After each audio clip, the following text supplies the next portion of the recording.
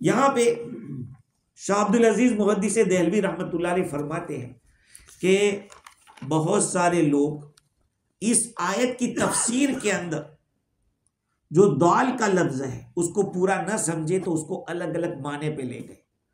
भाई गुमराही, एक रास्ता भटक जाने को भी गुमराही कहते हैं। क्या दल्ल फुलान, फुलाना भटक गया, जंगल में जाते जाते रास्ता नहीं मिला तब भी कहते कि यार मैं तो ऐसा भटका के समझ में नहीं आया कि रास्ता कहाँ है। तो बाद लोगों ने ये मुराद लिया कि जाहिरी जो रास्ता भूल जाना है वो मुराद है, और उसके लिए उनके पास भी दलील है। ऐसा नहीं है कि वो बगैर दलील के बात कर रहे हैं। उनका कहना यह है कि एक वाक़या पेश आया कि रसूलुल्लाह सल्लल्लाहु अलैहि वसल्लम एक मरतबा बचपन के अंदर पहाड़ों की तरफ चले गए, निकलते निकलते रास्ता भूल गए। अब रास्ता ढूंढ रहे कि कैसे घर पहुंचूं, कोई मिला नहीं। अबू जहल अपना ऊंट लेके वहां पहुंच गया। अबू जहल ने देखा रसूलुल्लाह सल्लल्लाहु अलैहि वसल्लम को बिठा लिया अपने पीछे। अब ये ऊंटनी को चला रहा है, चल नहीं रही। ऊंटनी बैठ जाती है, चल नहीं रही, इसलिए कि उसने हुजूर को पीछे बिठाया। तो उसको कुछ लाइट आई तो उसने हुजूर को आगे किया। अब ऊंटनी चल पड़ी, ऊंटनी चल पड़ी। तो अब्दुल मुत्तलिब के पास जाके उसने अपनी ऊंटनी को रोका और कहा कि पता नहीं ये बच्चा हमारा क्या करेगा। क्या हुआ? कहा ऐसा हुआ, वहां जंगल के अंदर भटक रहा था, अब मैं वहां पहुंच गया कि कोई नहीं है, मैंने बिठा लिया। अब पीछे बिठाता हूं तो ऊंटनी चल नहीं रही है और आगे बिठाता हूं तो चल रही। एक वाकया ये है, कहा अल्लाह ताला ने रास्ता बताया। दूसरा वाकया ये है कि हजरत हलीमा सादिया रदी अल्लाह ताला अन्हा, जो आप सल्लल्लाहु अलैहि वसल्लम की दूध पिलाने वाली जो मां थी, वो एक मरतबा हुजूर को हजरत अब्दुल मुत्तलिब को सौंपने के लिए ला रही है। रास्ते में आप सल्लल्लाहु अलैहि वसल्लम गुम हो गए। अब हलीमा सादिया परेशान हुई और काबा के पास जाके जो बुत थे उसमें एक बड़ा बुत था, हुबुल नाम का एक बुत था। तो इसने जाकर, उस वक्त तो कुफ्र ही था, तो हलीमा सादिया ने उसके पास जाके शिकायत की। हुबुल के पास जाकर, और आप सल्लल्लाहु अलैहि वसल्लम का नाम लिया कि ये लड़का गुम हो गया है। शाह अब्दुल अजीज देहलवी रहमतुल्लाह अलैह लिखते हैं कि ये सुनते ही सारे बुत गिर गए और उन बुतों से आवाज आई कि उसी से तो हमारी हलाकत होने वाली है, वही तो हमारी तबाही का सबब बनने वाला है। इधर जिब्रील अमीन तशरीफ लाते हैं, आप सल्लल्लाहु अलैहि वसल्लम के हाथ में हाथ देते हैं और लेकर अब्दुल मुत्तलिब के हवाले कर देते हैं। यहाँ जब हलीमा सादिया रदी अल्लाह तआला नाकाम हुई, अपनी जो उम्मीद थी वहाँ पूरी नहीं हुई, तो अब ये खबर देने के लिए आ रही है कि मोहम्मद हमारे हाथ से कहीं गायब हो गए, तुम ढूंढो। देखती क्या है, वहाँ जाके अब्दुल मुत्तलिब के बाजू में हुजूर सल्लल्लाहु अलैहि वसल्लम तशरीफ फरमाए, तो कहा कि ये गुम होना व वजदक दल्लन फहदा, ये मुराद है। और बाद हजरात ने और भी बहुत सारी बातें लिखी। तफसीर राजी के अंदर तकरीबन जैसे मैंने कहा कि 20 अक़वाल लिखे। एक हिजरत की बात भी लिखी कि हिजरत के वाक़ये में आप सल्लल्लाहु अलैहि वसल्लम रास्ता भूल गए थे, ये भी वाक़या है। और एक वाक़या अपने दादा अब्दुल मुत्तलिब के साथ गए थे, उस वक्त आप सल्लल्लाहु अलैहि वसल्लम गुम हो गए थे, यहां तक कि भूख इतनी ज्यादा शदीद थी आपको कि आप फरमाते कि कादल जू यक्तुलुनी, करीब था कि भूख मुझे ख़त्म कर देती। तो अल्लाह ताला ने मुझे रास्ता बतलाया और काबा का पर्दा पकड़ के या रब्बी रुद्द वलदी मुहम्मदा उर्दुदहु रब्बी वस्तनी इंदी यदा, ए रब मेरे बच्चे मोहम्मद को लौटा दे, ए मेरे रब तू उसको लौटा दे और उसको मेरा दस्ते बाजू बना दे। तो ये शेर बैतुल्लाह के पास पढ़ते रहे। तो अबू जहल आया अपनी ये जो वाक्य मैंने पहले बताया था, ये यहाँ इन अल्फाज से लिखा है। एक और वाक्य लिखा है कि हुजूर सल्लल्लाहु अलैहि वसल्लम हजरत खदीजा रदी अल्लाह तआला अन्हा के गुलाम मैसरा के साथ तशरीफ ले गए थे। तो ये जो मैसरा था वो काफिर था, वो आपकी ऊँटनी की लगाम पकड़ के चल रहा था, यहाँ तक कि रास्ता भटक गए। अल्लाह ताला ने जिब्रील अमीन को एक इंसान की शक्ल में भेजा और आपको काफले का रास्ता बताया कि काफला इधर है। ये भी एक वाक़या है। और बाज़ों ने यह भी कहा कि अबू तालिब शाम की तरफ निकले थे सफ़र के लिए, तिजारत के लिए, उस वक्त रास्ता भटक गए थे, आप सल्लल्लाहु अलैहि वसल्लम उनके साथ थे। और कभी कभी मिल जाने के माने में भी दल्ल का लफ्ज़ आता है, जैसे कि दल्लल माउ फिल लबन, दूध पानी में मिल गए, दूध में पानी मिल गया। तो आप सल्लल्लाहु अलैहि वसल्लम उन लोगों के साथ थे, मक्का में जो भी रहते थे वो मुशरिक लोग थे, उनके साथ हुजूर थे। तो अब यह है कि सारे कुफ्फार और मुशरिकीन के बीच में एक नबी, और वो भी बच्चे, अल्लाह ताला ने उनमें से चुनकर नबी बनाया। तो ये कि दल्ला के माना मिल जाना, ऐसे लोगों में मिले हुए थे जो कुफ्र शिरक में मुब्तला थे। और बाज़े लोगों ने यह भी कहा है कि अशजरतुल फरीदतु फिल, जंगल के अंदर कोई अकेला एक दरख्त हो उसको दाल्ला कहते हैं। तो गोया कि अल्लाह ताला यूँ फरमाते हैं कि ये जो शहर था मक्का वो एक चटियल मैदान की तरह था, उसमें कोई दरख्त ऐसा नहीं था जो ईमान का फल रखता हो, यानी अल्लाह पर ईमान रखता हो, अल्लाह की मारिफत सिर्फ आप ही थे। इस लिहाज से भी दल्ला का लफ्ज़ आ सकता है। अलगर्ज इसके अंदर बहुत सारी बातें लिखी गई है। किबले से हटने के बारे में भी आप सल्लल्लाहु अलैहि वसल्लम सरगर्दा थे, किबले के बारे में, तो उसमें भी अल्लाह ताला ने रहनुमाई फरमाई। खैर, तो वजदक दल्लन फहदा, आपको सरगर्दा पाया फिर रास्ता बताया। वजदक आइलन फअगना, बाज़ों ने दलाल के एक माना मोहब्बत भी लिखा है। हज़रत यूसुफ अलैहिस्सलाम के भाइयों ने याकूब अलैहिस्सलाम से यही कहा था कि इन्ना अबाना लफ़ी दलालिम मुबीन, हमारे अब्बा तो पुरानी मोहब्बत में है। यूसुफ अलैहिस्सलाम की मोहब्बत के अंदर जो याकूब अलैहिस्सलाम बहुत ज़्यादा ये थे, चूर थे। तो भाइयों ने याकूब अलैहिस्सलाम से अपने भाई को फुसलाने के लिए और उनको अलग करने के लिए जो साजिश रची थी, उस साजिश के अंदर उन्होंने कहा इन्ना अबाना लफ़ी दलालिम मुबीन, इन्ना लनराक फी दलालिकल कदीम, हम तो आपको पुरानी मोहब्बत में पाते। तो यहां पर भी इन्ना लनराक ववजदक दल्लन फहदा, कि हुजूर अकरम सल्लल्लाहु अलैहि वसल्लम अल्लाह ताला की मोहब्बत के अंदर वह तलाश में थे, अल्लाह ताला से जुड़ने के लिए। अल्लाह ताला फरमाते हमने आपको जोड़ दिया। ववजदक आइलन फअगना, हमने अल्लाह ताला ने आपको अयालदार, गरीब, मोहताज यानी माल बगैर माल के पाया। तो अल्लाह ताला ने बेनियाज किया। कैसे बेनियाज किया? आप जानते हैं कि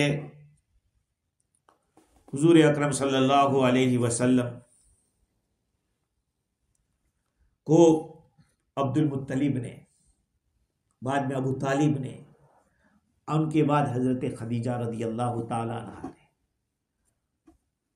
पूरा माल हुजूर को दे दिया। कुरैश के सरदारों को बुलाया और कहा कि इस नौजवान को मैं अपना पूरा माल देती हूँ, अब वो चाहे लुटा दे या वो खुद अपने पास रख ले। उन्होंने पूरा माल दे दिया। हजरत खदीजा रदी अल्लाह ताला अन्हा के बाद सिद्दीक अकबर रदी अल्लाह ताला अन्हु ने 40,000 दिरहम अपनी जो पूंजी थी वो हुजूर पे लगा दी। हजरत अबू बकर सिद्दीक रदी अल्लाह अन्हु के बाद हिजरत के वाक़े में अंसार मदीना आगे आए। अंसार मदीना भी तो आपके साथ थे। उसके बाद कुफ्फार के माल से अल्लाह ताला ने बेनियाज किया। माल गनीमत बदर के अंदर कितना मिला, और बाद के अंदर का अल्लाह ताला फरमाते हैं कि आपको पाया था अयालदार और गरीब, बेनियाज कर दिया। अभी ऊपर जो एक बात थी उसमें एक बात ये भी है कि हदीस शरीफ में आता है, मैंने जो कहा ना कि ज़माने जाहिलियत की कोई बात हुजूर से इस तरह की पेश नहीं आई, कुफ्र और शिरक तो कभी नहीं। कभी ख्याल आया ज़माने जाहिलियत की बात का, अल्लाह ताला ने रोक दिया। चुनांचे हदीस शरीफ में आता है, आप फरमाते हैं कि मैंने कभी कोई काम उन कामों में से जो जाहिलियत वाले थे मैं कभी नहीं किया, न चाहा कि कभी करूं, मगर 2 दफ़ा आप सल्लल्लाहु अलैहि वसल्लम मक्का के लोगों की बकरियां चराते थे। क्या करते? बकरियां चराते थे। ये तो रिवायत में आता है, और मैंने पहले भी आपको कहा हर नबी ने बकरी चराई है? हाँ, हर बकरी स्पेशल बकरी चराई है, याद रखें। इसलिए कि बकरी की सिफत ये है कि वो एक जगह नहीं खाती है? कभी यहाँ मुँह मारेगी, कभी वहाँ थोड़ा कर, इस तरह। अब उन सारी बकरियों को एक साथ लेकर चलना ये भी एक कमाल है। नबी को भी उम्मत को लेकर चलना, क्योंकि उम्मत में भी ऐसे ऐसे ख्याल के कोई कैसा कोई कैसा, सबको लेकर चलना ये भी एक काम था। इसलिए हर नबी ने बकरी चराई ताकि ये प्रैक्टिस हो जावे, यहाँ से उम्मत को लेकर चलने की प्रैक्टिस हो। समझ रहे? तो आप सल्लल्लाहु अलैहि वसल्लम कुछ कुछ पैसों के ऊपर आप बकरियां चराते थे। आप फरमाते हैं, ये तो सहाबा ने एक दफ़ा वो पीलू के जो फल होते हैं वो तोड़ रहे थे सहाबा, तो हुजूर ने फरमाया भाई काले काले तोड़ना, अब वो बड़े मीठे होते। कहा हुजूर आपको कैसे? कहा मैंने भी बकरियां चराई है मक्का के लोगों की, ये रिवायत है। खैर, तो चरा रहे थे तो मैंने एक जो साथ में लड़का था उसको कहा कि आज तू मेरी बकरियां देखना, मैं ज़रा आता हूँ, यहाँ जो किस्सा कहानी करने वाले हैं मक्का में उसको सुन के आता हूँ। रसूल अकरम सल्लल्लाहु अलैहि वसल्लम जब वहाँ से निकले तो एक घर में गाने बजाने की आवाज़ आई। आपने सोचा कि देख लूँ यहाँ क्या हो रहा है। तो आप सल्लल्लाहु अलैहि वसल्लम ने किसी से पूछा भाई क्या हो रहा है? कहा कि फुला लड़के की फुला लड़की से शादी हो रही है और वहाँ गाने बज रहे हैं। आप सल्लल्लाहु अलैहि वसल्लम जाते ही सो गए और पता नहीं चला, जब पूरी मजलिस बर्खास्त हो गई तब आपकी आँख खुली। तो चूंकि ये तो जाहिलियत का अमल था। दूसरी दफ़ा दूसरे दिन भी ये सोचा, दूसरे दिन भी यही हुआ। आप फरमाते कि ये 2 दफ़ा इस तरह की बात पेश आई, फिर मेरे ख्याल में इस तरह की बात नहीं आई। खैर, तो ववजदक आइलन फअगना,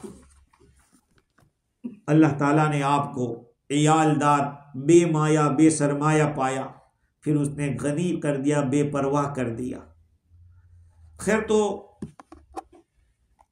अल्लाह ताला ने आपको ज़ाहिरी माल से तो बेनियाज किया ही इन लोगों के ज़रिए, लेकिन बातिनी जो नेमत थी वो सबसे बड़ी थी कनात।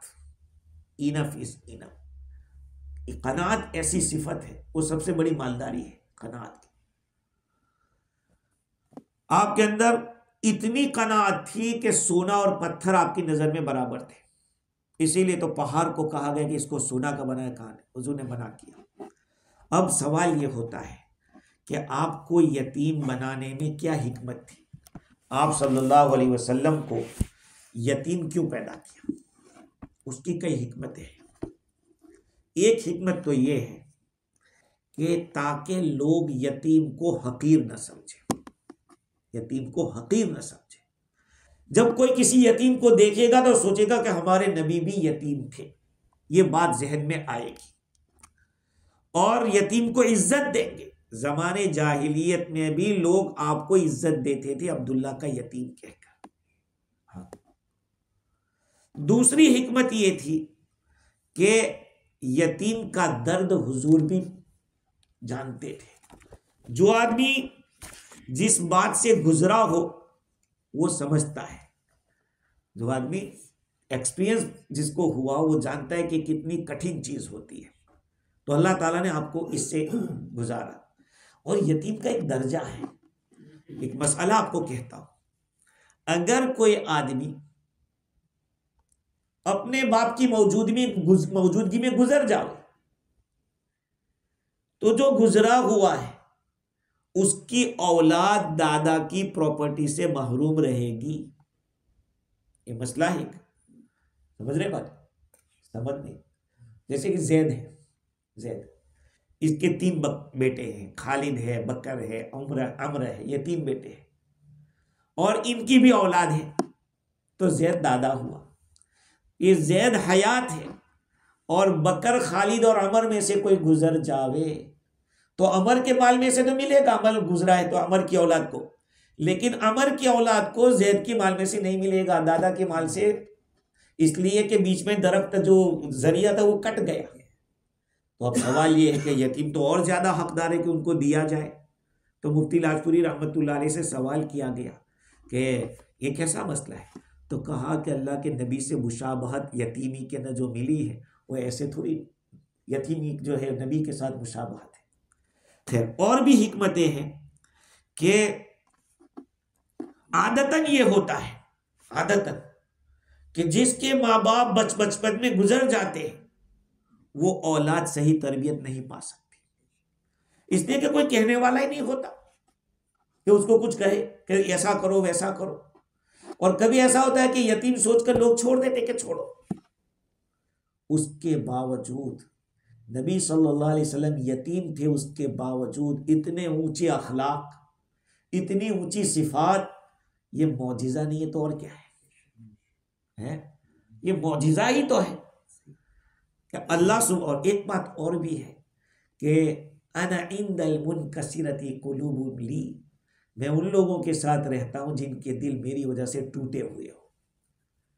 अल्लाह ताला फरमाते अना इंदल मुनकसिरतिल कुलूबुम ली औ कमा क़ाल, मैं ऐसे लोगों के पास रहता हूं जिनके दिल मेरी वजह से टूटे हुए हो। तो यतीमी के अंदर एक बात यह भी है, और एक बात और यह है कि यतीमी मखलूक के अंदर एक किस्म का नक्स समझा जाता है, गरीबी एक किस्म की कमी समझी जाती है। जब ये दोनों की दोनों चीजें रसूलुल्लाह सल्लल्लाहु अलैहि वसल्लम के अंदर पाई गई तो आइंदा कोई किसी यतीम को यतीमी की वजह से और किसी गरीब को गरीबी की वजह से हकीर नहीं समझेगा। ये तो बात खत्म हुई यतीमी की कि अल्लाह ताला ने आपको यतीम क्यों रखा। और एक बात ये भी थी हुजूर के यतीम होने में कि आप सल्लल्लाहु अलैहि वसल्लम की जिंदगी का जो शुरू का जमाना है वो यतीमी में गुजरा, ताकि आप सल्लल्लाहु अलैहि वसल्लम शुरू हिस्से से आखिर तक खुदा के भरोसे पर रहे, किसी और पर एतमाद ना करें, और इसी की वजह से तवक्कुल पैदा हो है। यतीम को तो यही कि भाई जिसका बाप होता है वो सोचता है कि मेरे बाप से मुझे मिलेगा, मेरा बाप है वो सब कुछ कर लेगा, लेकिन जिसका नहीं होता उसको तो अल्लाह ही पर भरोसा कि वही कोई रास्ता निकालेगा।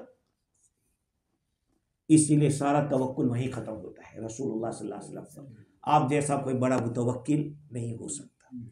अब सवाल ये कि आप सल्लल्लाहु अलैहि वसल्लम को अल्लाह ताला ने फ़क्र क्यों दिया? और मैं एक बात कहता हूं, को याद रखें, हुजूर का जो फकीर यानी गरीब होना, माल से खाली होना, वो सिर्फ जेब खाली था, दिल खाली नहीं था। आप सल्लल्लाहु अलैहि वसल्लम का जेब खाली रहे, दिल खाली नहीं था। इन्नल गिना गिना नफ्स, असल मालदारी दिल की मालदारी। वरना दुनिया में आप देखेंगे बहुत कुछ है। हिंदुस्तान के अंदर ये बात मशहूर है कि ये जो अडानी है, अंबानी है, तो कुछ हिंदू लोग ये कहते हैं कि ये कभी चैरिटी नहीं करते, लेकिन एक मुसलमान जो प्रेम जी है, अजीम प्रेम जी, तो कहा कि वो खुद रहता तो बहुत सिंपल कपड़ों में, लेकिन करोड़ों की चैरिटी निकालता है, करोड़ों की। मुसलमान है, समझ रहे बात को। तो बहुत से ऐसे भी होते हैं कि माल बहुत होगा लेकिन जेब फिर भी दिल के अंदर गरीबी रहती है।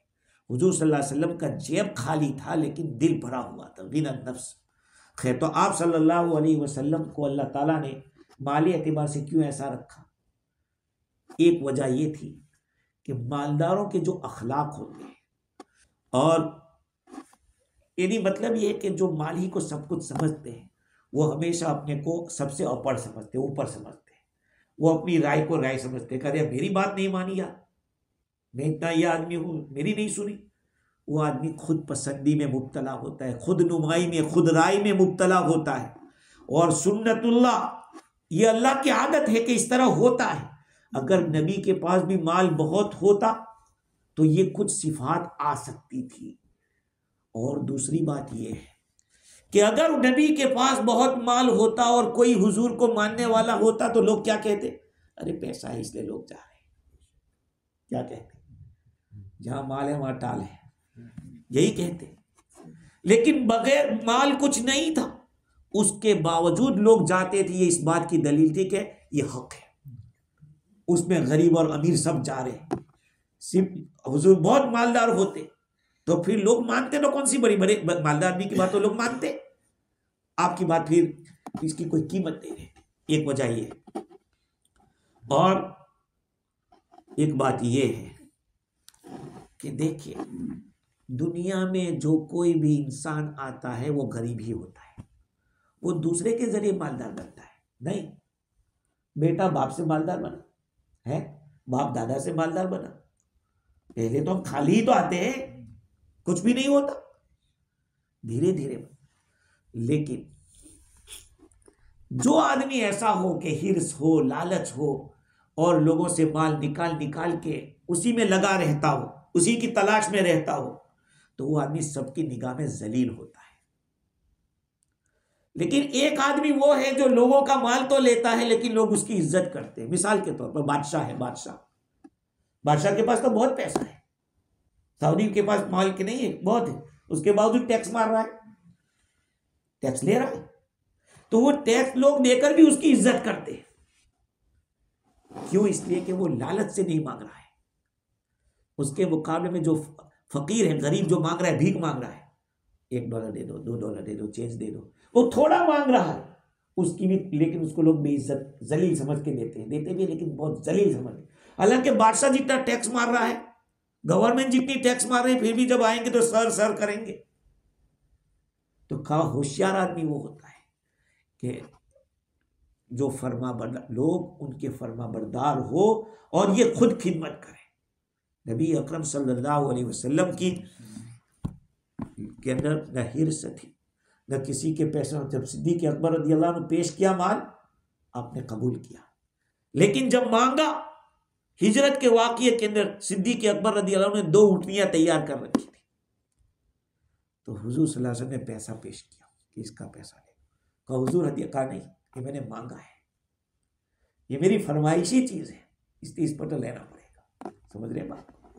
खैर, अभी भी बात बहुत सारी बाकी है कि अल्लाह ताला अब इसके ऊपर शुक्रिया कहते हैं कि शुक्रिया अदा करो।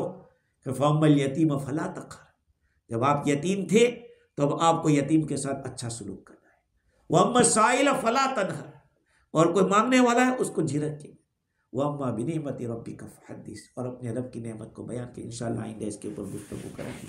अल्लाह ताला मुझे भी और आपको भी कुरान मजीद के साथ जोड़े रखे। और मौत तक अल्लाह ताला कुरान की साथ वाबस्ता रखे। व आखिर दावाना अल्हम्दुलिल्लाहि रब्बिल